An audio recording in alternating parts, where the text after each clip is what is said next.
Hello welcome to my channel legal facts with Bhavya. ఇవాళ ప్రతి ఒక్కళ్ళు ఖచ్చితంగా తెలుసుకోవాల్సిన రైట్స్ గురించి చెప్తాను. So let's get into the video. నేను చెప్పే టాపిక్ ఏంటి అంటే, పోలీసులు ఎవరినైనా అరెస్ట్ చేస్తే ఆ అరెస్ట్ అయిన వాళ్ళకి ఉండే హక్కులు ఏంటి అంటే, ఫస్ట్ వాళ్ళు ఎందుకు అరెస్ట్ చేస్తున్నారో తెలుసుకోవాలి. ఎందుకు అరెస్ట్ చేస్తున్నారు అని పోలీస్ని అడిగి తెలుసుకునే హక్కు ఖచ్చితంగా సిటిజన్స్కి ఉందన్నమాట.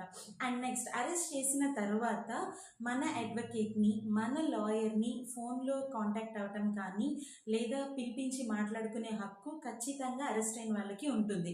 అండ్ థర్డ్ ఏంటి అంటే, it is very important, arrest చేసిన తర్వాత 24 hours లోపు మెజిస్ట్రేట్ ముందు హాజరుపరచాలి. పోలీసులు అరెస్ట్ చేసిన వాళ్ళని 24 hours కన్నా ఎక్కువ వాళ్ళ కస్టడీలో ఉంచుకోకూడదు. ఈ రైట్స్ అనేవి ప్రతి సిటిజన్కి చాలా ఇంపార్టెంట్, ఖచ్చితంగా తెలుసుకోవాలి. సో నేను చెప్పేది ఏంటంటే, లాని తెలుసుకోండి, మిమ్మల్ని మీరు ప్రొటెక్ట్ చేసుకోండి.